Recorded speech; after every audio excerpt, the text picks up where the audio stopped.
Hello there, my very good friends. WrestleMania 38 is in the books, and subjective evaluations about the show's quality aside, I think it's time to get down to what really matters. I'm not talking about Cody Rhodes' grand return to WWE, or Steve Austin's first match in almost 20 years, or even Roman Reigns becoming the unified, undisputed, grand, almighty mega champion of the universe. No, I'm not talking about any of that. I'm talking about clothing. I'm Andy for What Culture Wrestling, and here are 11 hidden meanings behind WWE WrestleMania 38 attires. Number 11.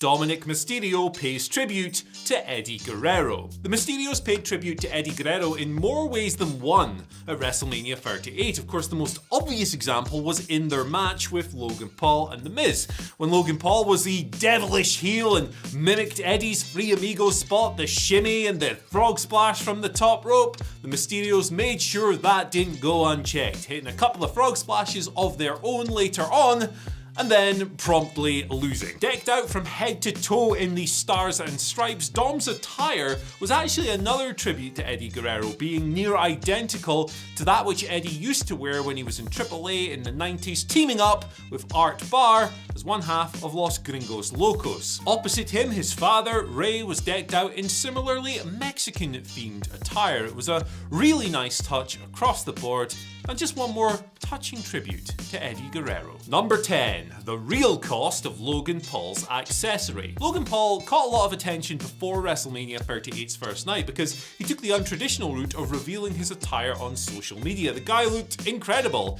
in the yellow and the black. It was something else, really was. And around his neck, as pointed out by commentator Jimmy Smith, was a Pokemon card in like a little protector thing. Now, you'd have noticed this. It was a Pikachu or a Charizard or a Jigglypuff or whatever. But what you might not know is the true cost of this thing. And we looked it up here with the Guinness World Records. And how much do you think that thing cost? Maybe, I don't know, a particularly rare card. It's like a, what's it called here? A grade 10 illustrator card of Pikachu. How much do you think that would cost? $20,000 maybe? Maybe 30, maybe 40, 50? $5.275 million this thing is valued at. Proving, my friends, that more money than sense isn't just a cliche. Number 9. Becky Lynch's MCU tease. Now, for a second, let's pretend that the word attire actually means video. Because screw it, we're gonna cover this, why the hell not? Becky Lynch had an entry video that was basically identical to what the MCU do, Marvel Cinematic Universe, before a Marvel film. Lots of stills, lots of shots from the past, the big dramatic music unveiling over the logo. You've seen it 100 times before when you've been watching the films, and at WrestleMania, you saw it again. Interviewed by comicbook.com earlier this year, Becky wasn't shy of teasing potentially showing up in the Marvel Cinematic Universe at some point, though she did say she didn't want to spoil any Marvel surprises. So, was this the start of perhaps her and the group working together, or was it just a one-off?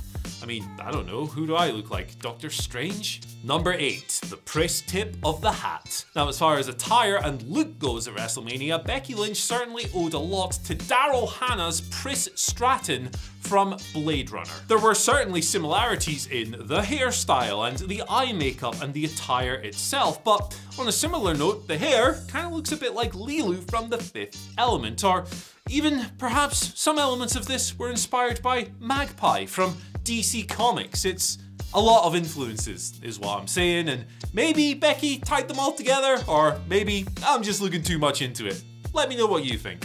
Number 7. Bianca's message to Becky. Becky Lynch wasn't the only Raw Women's title competitor to up her attire game at WrestleMania, and you know Bianca Belair always does a great job with these, and Mania 38 was no different, but it may have taken an eagle eye to spot that along the back of her tights read the word Becky's, and then some lips right there on her backside.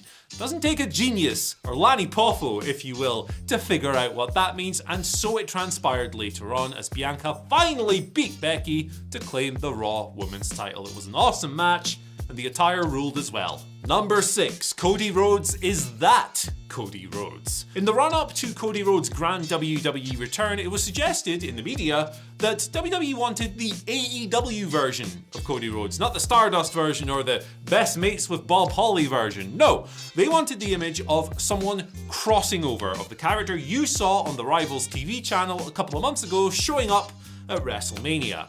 And that's exactly what we got. We got the bleach blonde hair, we got the downstate theme music, we got the neck tattoo, although it would be quite hard to just get rid of a tattoo all of a sudden, and we got the attire, the red, the blue, the gold, AEW's Cody Rhodes on WWE TV. Magnificent. Number 5, Bobby Lashley pays tribute to MVP. Simple one, this. MVP is Bobby Lashley's manager. MVP is currently sidelined with an injury. MVP, back in the day, used to wear a bodysuit of red and black. At WrestleMania, Bobby Lashley wore red and black. Whether or not this was on purpose, I don't know. Maybe it was just a pure coincidence, but either way, these two guys are obviously tied together, and it's not the worst thing in the world to do, to come up with some new attire on the wake of a big babyface run. That seems to be what WWE have planned for Bobby, so let's see how it pans out. Number 4, Sami Zayn Forever. Now here's the guy who deserves tremendous credit for what he did at WrestleMania. Yes, the match was very much in Johnny Knoxville's image. It was crazy chaos. It was like a Jackass sketch come to life. But Sami definitely carried the bulk of the work. He was the one bumping and selling for the majority of it. Hats off to him. It was a tremendous job. And he also did a really good job with his attire. It's kind of subtle, this one, nothing major, but if you look close enough, on his thigh you will see Sami Zayn Forever, which works not only as some kind of delusional, obnoxious statement fitting his character, but it's also a rib on the recent Jackass Forever movie. It's basically the same logo, same font and all of that, and one last nut shot at Johnny Knoxville, who hit Sami with several nut shots during the match itself. Number 3, The New Day go Big E. Lovely little tribute here from Xavier Woods and Kofi Kingston on the pay-per-view. They were decked out in singlets very similar to what their fallen partner Big E would wear in the ring, which makes it only more annoying that WWE decided they were only going to get about a minute and a half with Sheamus and Ridge Holland. In the match itself, we also saw Xavier pull down the straps just like Big E would, and I tell you what, man, it's a real shame that WWE didn't put in the same level of effort as the New Day did here. Nonetheless, with Big E sidelined by a broken neck and, you know, all of the horrible stuff surrounding that, this was a really nice tribute. Number 2, Edge brings back the Brood. Edge has summoned his Brood past several times since returning to WWE, particularly in his feud with Seth the Chef Rollins, but at WrestleMania he took it to a completely different level. He rose from this hole in the floor surrounded by flames, just like he would have done when he was hanging out with Gangrel and the rest of the anti-garlic boys, and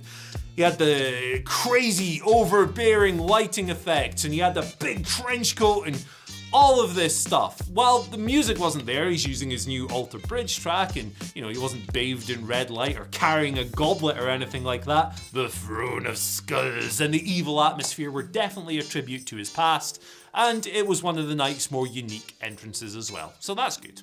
Number 1, The Batman and Catwoman. Rhea Ripley and Liv Morgan were not successful in capturing the Women's Tag Team Championships. That honour went to Naomi and Sasha Banks. However, they did up the stakes on the attire level, paying tribute to the recent movie, The Batman, by dressing up as, well, The Batman and Catwoman. This is something that Liv has done several times in the past, so it was pretty cool to see her grabbing her tag team partner for this one and bringing her along with the ride. Who knows what the future holds for them? They are a thrown together tag team, but they have good chemistry, so maybe they'll stick together, maybe they'll find those belts eventually, but for now, they'll have to be content with taking the coveted number 1 spot on this weird list.